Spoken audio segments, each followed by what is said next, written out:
It's a... You... Ask not what your country can do for you.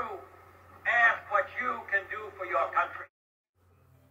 I would like to think that I've left the best till last in the Reduce the Stress series.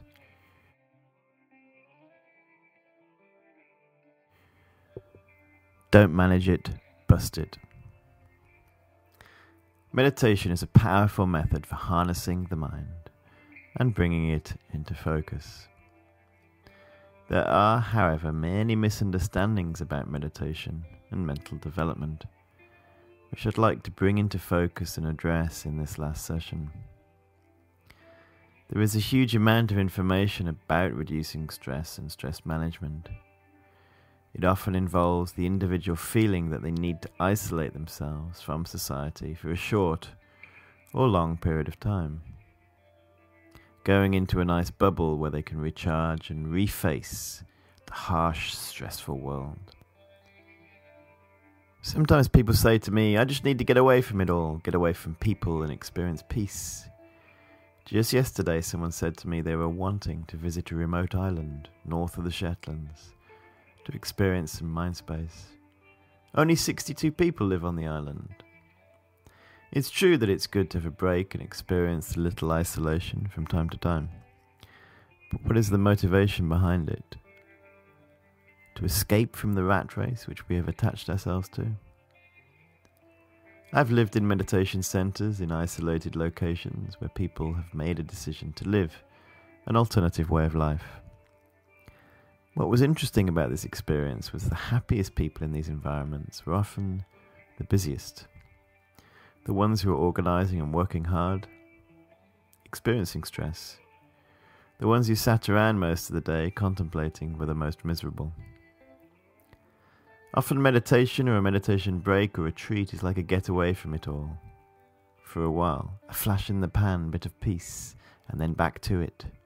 Or meditation class is a period of respite during the week where we can gain a perspective and a window to help us see the potential for peace. But what about the rest of the time? This is the most important time because this is most of our life. For as long as meditation is used as a tonic or a rescue remedy, then its results will be limited. These sessions help us to manage our stress to some degree, but it's still there underneath the surface. It's just being put on hold again. Or if we engage in huge amounts of meditation over a long period of time, it's almost as if we are drugged by it. We cannot see clearly outside the bubble of peace. There can be a lethargy and a disinterest in the world. Romanticizing otherworldliness as a reason for not contributing to the world we find ourselves in. Last week we looked at generating a wish for others to be happy, extending the scope of our intention beyond ourselves. JFK, in a famous quote, said, Ask not what your country can do for you. Ask what you can do for your country. This is one of my favorite quotes. Why? In one sentence, he's requesting the listener to change their approach from a self-centered one to an other-centered. We can change the quote to, and so, my fellow friends, ask not what meditation can do for you. Ask what you can do for meditation. Immediately the perspective has changed. Often initially when we are looking to reduce stress, we want something for ourselves.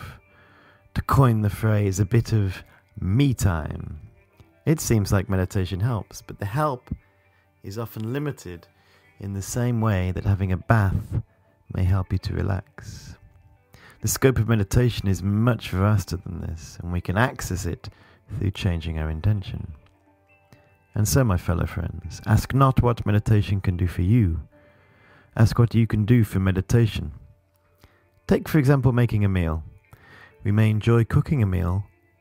Most of this enjoyment comes from seeing those who we cook the meal for enjoying it.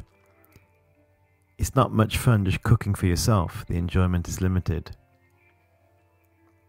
So I'd like to suggest developing the intention in meditation to share peace and meditation practice with others. Not in a doctrinal, preachy way, but in an expansive, inspirational way. Developing the wish that others can experience peace and freedom, and contemplating how you yourself can personally engage with this wish. So our meditation path is no longer a passive journey. One of Mindspace's visions is to bring meditation practice into every classroom throughout the world. Think, for example, how could I help with this? What could I do so the next generation have access to these powerful methods? In this way, we start to have a new approach, and we can witness the stress no longer needing to be managed. We are busting it through our proactive motivation.